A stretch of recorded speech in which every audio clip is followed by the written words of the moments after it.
Hello everyone. आज की class में हम लोग इंडियन इकोनॉमिक डेवलपमेंट का चैप्टर नंबर 1 के बारे में समझेंगे। पहले एक ओवरव्यू देख लेते हैं कि हमें इस चैप्टर में टोटल पढ़ना क्या-क्या है। हमें पढ़ना है ओवरऑल फ्यूचर नहीं feature of Indian economy on the eve of independence. फिर हमें पढ़ना है कि एग्रीकल्चर सेक्टर में इंडिपेंडेंस के टाइम पे ईव पे क्या हुआ था। फिर हमें इंडस्ट्रियल सेक्टर का पढ़ना है, foreign trade, demographic profile, occupational structure and finally infrastructure के बारे में हम लोगों को पढ़ना है। ये सभी बातें हम लोगों को कहाँ पे पढ़नी है? सर ये सभी बातें हम लोग को Indian economic development on the eve of independence, मतलब जब हमारा देश आज़ाद हुआ था ना, उसी के आसपास या देश थोड़ा सा आज़ाद होने के बाद में क्या सीन चल रहे थे, हमें उनके बारे में समझना है। ऑलराइट सर, हम लोग समझ गए, आप आगे बढ़ो। चलो, पहला टॉपिक हमारे सामने क्या है? Overall feature of Indian economy on the eve of independence. कि भैया इंडिपेंडेंस के टाइम पे हमारे इंडियन इकोनॉमी का ओवरऑल फीचर क्या था, कैसे था हमारे इंडियन इकोनॉमी। तो ध्यान से रखिएगा, ब्रिटिश रूल का मेन गोल क्या था इंडिया में? ब्रिटिश रूल का मेन गोल ये था कि वो हमारे कंट्री में माल को सप्लाई करेंगे। कैसे? वो हमारे कंट्री से रॉ मटेरियल को बाहर ले जाएंगे और उसी चीज को वापस मैन्युफैक्चर्ड गुड्स बना के हमारे यहाँ बेचेंगे। मतलब हमारा माल हमें ही चेपेंगे। समझ में आया? अरे बुद्धि चौल छे, हमारा माल हमें ही चेपा जाएगा। कैसे? हमारा माल लेके जाएंगे वो लोग बाहर, बाहर लेके जाएंगे रॉ मटेरियल के रूप में, और बाहर से किस रूप में लेके आएंगे? सर फिनिश गुड्स के रूप में लाएंगे और हमारे देश में महंगा करके वो लोग बेच देंगे। ठीक है। अब Indian economy prior to British rule के पहले कैसा चल रहा था हमारे इंडियन इकोनॉमी? पहले पहले पहले का बात हो रहा है, तो समझना। Prior to British rule Indian economy was a prospered economy. Sir prospered economy क्या होता है? प्रोस्पेंडेड इकोनॉमी मतलब बहुत ही ज़्यादा उसमें अ, बहुत ही ज़्यादा एक तरीके से ग्रोथ का स्कोप था, बहुत ही ज़्यादा एक तरीके से हम लोग आगे बढ़ सकते थे, है ना? ठीक है। तो यही वाला बात यहाँ पे लिखा हुआ है कि prior to British rule Indian economy was a prospered economy. Alright. कैसे सर? एग्रीकल्चर सेक्टर पे हम लोग बहुत ज़्यादा सेल्फ कंटिन्यूड थे, रूरल इकोनॉमी हमारा बहुत ज़्यादा आगे बढ़ रहा था एग्रीकल्चर सेक्टर पे। इंडस्ट्रियल सेक्टर पे हमारा कहीं ना कहीं धीरे धीरे आगे बढ़ते। क्यों? कैसे? क्योंकि हम लोग हैंडीक्राफ्ट गुड्स पे ज़्यादा फोकस थे। हैंडीक्राफ्ट गुड्स समझते हो? खुद के हाथों से कपड़ा बनाना, खुद के हाथों से छोटे मोटे काम को करना, उसको हम लोग कहते हैं हैंडीक्राफ्ट गुड्स। ठीक है। अब देखो यहाँ पे मेरी बातों को ध्यान से समझना। ब्रिटिश आया और हमारे इंडियन इकोनॉमी को क्या कर दिया? एक्सप्लॉइट कर दिया। कैसे एक्सप्लॉइट कर दिया? उसने इकोनॉमी गेन पाए, पॉपुलैरिटी पाई, एक्सेट्रा एक्सेट्रा, मतलब कहीं ना कहीं उन्होंने कॉलोनियल एक्सप्लॉइटेशन की ओर हमारे देश को आगे बढ़ा दिया। ध्यान से समझना इस लाइन को। British exploited Indian economy to maximise their economic gain. This is popularly known as colonial exploitation. म्हणजे म्हणजे हम इधर समझाते, ध्यान से समझना। एक बार इधर देखेंगे। ये हमारा लेट से भारत है, ठीक है? ये हमारा भारत है, ये हमारा इंडिया है, ठीक है? ब्रिटिश लोग इंडिया में आया, ब्रिटिश लोग इंडिया में आया और ब्रिटिश लोग इंडिया में आके क्या बोला? ब्रिटिश लोग इंडिया में आके बोला कि भैया हम इस देश में ना भला करेंगे, हम इस देश में आके धंधा करेंगे। कैसे धंधा करेंगे? हमारे देश वालों को, हमारे देश के लोगों को डैश बनाया जा रहा था यहाँ पे। बोला गया कि हम यहाँ से रॉ मटेरियल लेके जाएंगे और बाहर से हम आपको फिनिश गुड्स ला के देंगे। अरे ये सर्कल बन गया है, ठीक है। रॉ मटेरियल यहाँ से लेके आएंगे जाएंगे और बाहर से आपको क्या ला के देंगे? Finish goods. तो ये जो सर्कुलर फेज चला रहा था, कैसे? बाहर वाले लोग आते थे, हमारे देश का रॉ मटेरियल लेके बाहर चले जाते थे और अपना क्या कर लेते थे? सर वो लोग फिर अपना बाहर वाला ले गए माल हमारे यहाँ से रॉ मटेरियल के रूप में और अपना फिनिश गुड्स बना के बेचते थे।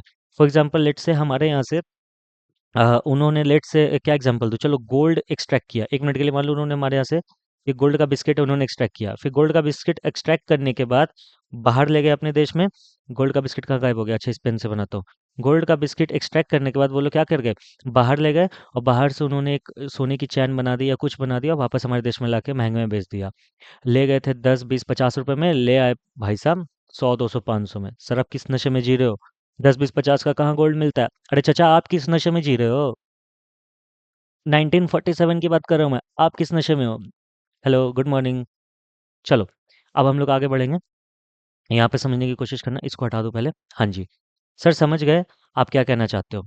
नहीं समझा? अभी मैंने समझाएगा जो आपने समझा, अभी तो मैंने बस एक्सप्लेनेशन एग्जाम्पल दी, एक्सप्लेनेशन तो बाकी है दोस्त। ब्रिटिश रूल एक्सप्लॉइट करता था इंडियन इकोनॉमी को ताकि वो मैक्सिमाइज कर सके अपना इकोनॉमिक गेन। इसी को हम लोग बोलते थे कॉलोनियल एक्सप्लॉइटेशन। अगर आपसे एग्जाम में पूछ ले भैया कॉलोनियल एक्सप्लॉइटेशन क्या है, तो क्या बोलोगे? कि बाहर वाले आते थे, हमारा लेके चले जाते थे और फिर उसके बाद एक्सप्लॉइट हो जाता था। मतलब बाहर वाले ब्रिटिश आते थे, हमारा रॉ मटेरियल ले जाते थे, फिर एक्सप्लॉइटेशन हो जाता था। ठीक है। देखिए वही बात यहाँ पे लिखा हुआ है कि British started using natural resources as raw material for industrial production in Britain. ठीक है। और वहाँ पे हम लोग का ही चीज़ हम ही लोग को लाके चेप देते थे। Features of Indian economy on the eve of independence. क्या क्या है भैया features of Indian economy? Features की बात ये हो रही है भाई, इंडियन इकोनॉमी के टाइम पे हमारा देश कैसा चल रहा था। तो सर स्टैग्नेंट इकोनॉमी था, मतलब on the eve of independence Indian economy was completely stagnant economy. Stagnant economy मतलब जो बहुत कम ग्रोथ दिखाता है या फिर ग्रोथ दिखाते नहीं, विच शोज लिटिल ग्रोथ और no growth in income. Stagnant economy का मतलब क्या है? एक ऐसा इकोनॉमी जहाँ पे या तो बहुत कम ग्रोथ दिख रहा है डैश, तो ग्रोथ दिख ही नहीं रहा है। पहला हो गया स्टैग्नेंट इकोनॉमी। दूसरा क्या है? Backward economy. हमारा देश ऑब्वियस ही बात है, हमारा देश बदल रहा है, आगे बढ़ रहा है। बॅकवर्ड इकॉनॉमी म्हणजे सर, बॅकवर्ड इकॉनॉमी म्हणजे समजायते म्हणजे Indian economy was backward on the way of independence, that is why it is called backward economy because per capita income यार बहुत कम था। मजाक से हटके, अगर आप मुझसे पूछोगे सर यहाँ पे कीवर्ड क्या है, मैं बोलूंगा इस पॉइंट का कीवर्ड है पर कैपिटा इनकम। आप मुझसे पूछोगे सर इसका कीवर्ड क्या है, मैं बोलूंगा नो ग्रोथ या फिर लिटिल ग्रोथ। ठीक है। 1947 में पर कैपिटा इनकम 230 था, लीजिए बोनस। फिर नेक्स्ट आता है ब्लीक इंडस्ट्रियलाइजेशन। क्या होता है समझेंगे। इंडस्ट्रियल सेक्टर, हम लोग ब्लीक इंडस्ट्री, सॉरी माफ करना, industrial sector in India was well known for handicraft but it was destroyed by the British policy. मैंने हमारा जो इंडस्ट्रियल सेक्टर था ना, हम लोग ज़्यादातर हैंडीक्राफ्ट के प्रोडक्ट्स को बनाते थे, समझे। ए ए इधर देखो, ओए लेट के देख रहा है, बनियान में देख रहा है, इधर देख, इधर देख, हाँ। तो हम लोग जो है ज़्यादातर क्या बनाते थे, हम लोग हैंडीक्राफ्ट प्रोडक्ट्स बनाते थे, ऑलराइट। तो वो हैंडीक्राफ्ट प्रोडक्ट्स बनाने के कारण होता क्या था, हमारा Indian economy slowly and steadily ही सही बट ग्रोथ हो रहा था। जैसे ब्रिटिश लोग आया, ब्रिटिश लोग बोला ऐसे कैसे, तो उन्होंने क्या किया, हमारे हैंडीक्राफ्ट प्रोडक्ट को या फिर हमारे हैंडीक्राफ्ट के धंधे को बंद कर दिया। कैसे?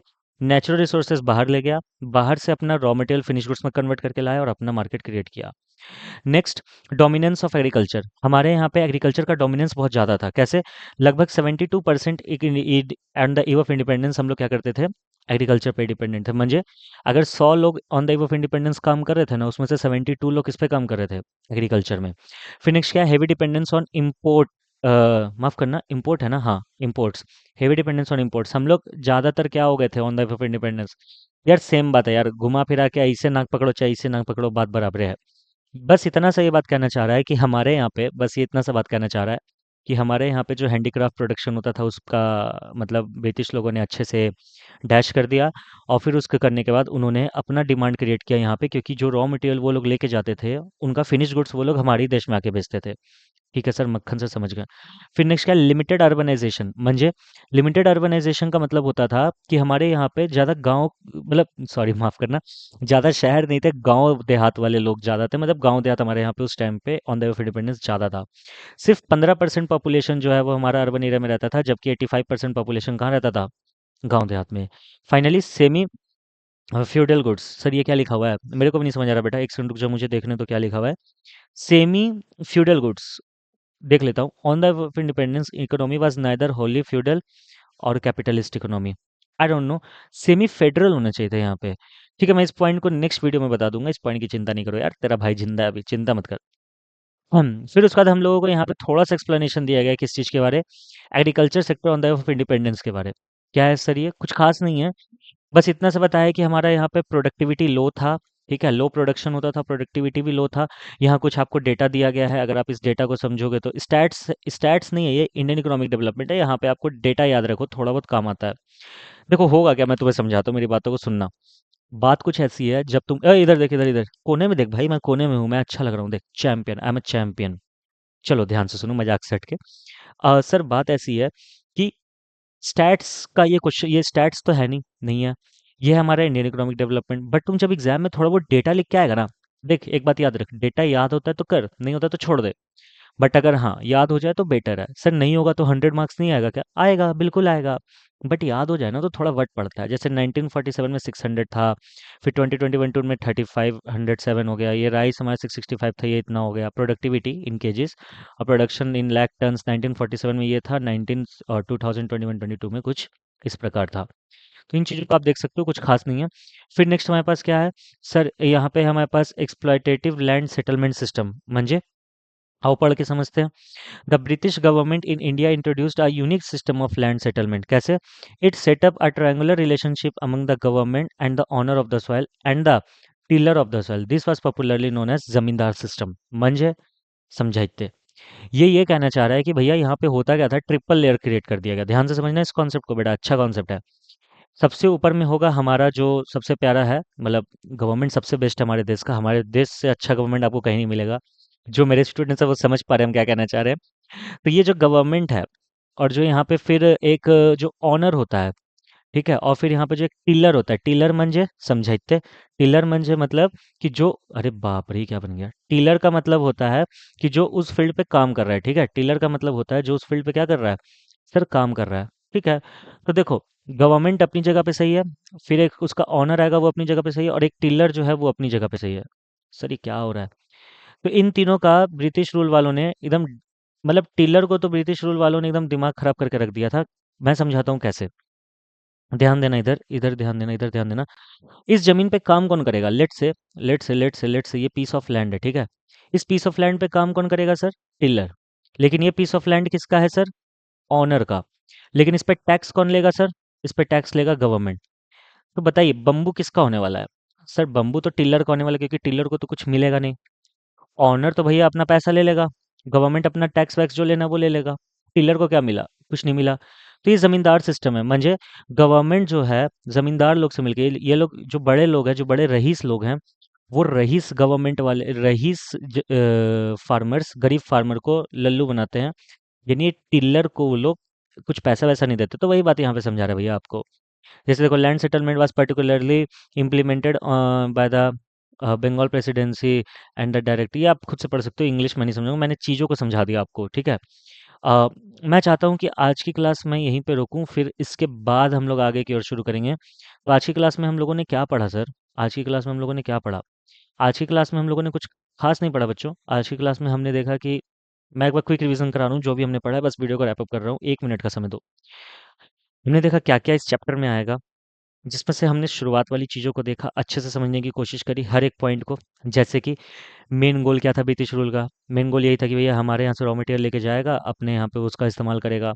फिर हम लोगों ने पढ़ा कि ब्रिटिश रूल के टाइम पे इंडियन इकोनॉमी कैसा चल रहा था। ब्रिटिश रूल के पहले 2 मिनट का हम लोगों ने समझा, फिर ब्रिटिश लोग आए, हमारे देश को एक्सप्लॉइट करा, एंड फाइनली उन्होंने अपना गेन करा जो भी है व्हाट्सएवर। फिर उसके बाद हम लोगों ने समझा स्टैग्नेंट इकोनॉमी का मतलब क्या होता है, जहाँ पे कुछ भी ग्रोथ नहीं है या बहुत कम ग्रोथ है। फिर बैकवर्ड इकोनॉमी हमने समझा, बैकवर्ड इकोनॉमी का मतलब है कि हमारा पर कैपिटा इनकम क्या रहेगा, लो रहेगा। ब्लिक इंडस्ट्रियलाइजेशन मैंने अभी आपको समझाया कि ब्रिटिश पॉलिसी कहीं न कहीं हमारे जो इंडस्ट्री हमने सेटअप कर रखा था हैंडीक्राफ्ट का, उसमें उसने दिमाग खराब कर दिया। हमारा देश डोमिनेंस ऑफ एग्रीकल्चर पे था, एग्रीकल्चर पे ज़्यादा डिपेंडेंट था। हेवी इंडिपेंडेंस था इंपोर्ट्स का, मतलब हम लोग ज़्यादातर इंपोर्ट्स पे डिपेंड करने लग गए थे। फिर लिमिटेड अर्बनाइजेशन था, और सेमी फ्यूडल इकोनॉमी, जो पॉइंट नंबर 7 मैंने छोड़ा है, मैं आपको समझाऊंगा अगली वीडियो में ही समझाऊंगा। फिर नेक्स्ट हमने समझा कि एग्रीकल्चर पे कैसे काम होता है, मैंने टिलर व्हीलर वाला आपको थोड़ा सा डेटा समझाया। यानी अब हम लोग नेक्स्ट पेज, इस पेज से अगली वीडियो में वर्क करेंगे। तो अगर अभी तक आपको वीडियो समझ आ रही है तो चैनल को लाइक शेयर सब्सक्राइब करना ना भूले, अपना बहुमूल्य कमेंट करना ना भूले। और बेशर्मो, सिर्फ इसको ना शेयर कर दो, मुझे तुमसे कोई पैसे नहीं चाहिए, कोई गुरु दक्षिणा नहीं चाहिए मुझे तुमसे, बस इसको शेयर कर दो। अगर अच्छी है तो, क्वालिटी एजुकेशन है तो शेयर कर, नहीं माने तो छोड़ दे। लेकिन हाँ, एक रिक्वेस्ट है, लाइक करे बिना मत जाइएगा। I request you all. Gurpreet sir का आपसे एक रिक्वेस्ट है कि प्लीज़ वीडियो को लाइक कीजिए, बस। Thank you so much. I love you all. मिलते हैं नेक्स्ट वीडियो में। अगली वाली वीडियो देखनी है, ये आ रही है स्क्रीन पे, या यहाँ यहाँ कहीं ना कहीं आ रही होगी, क्लिक करके देख लीजिए। Thank you so much. I love you all.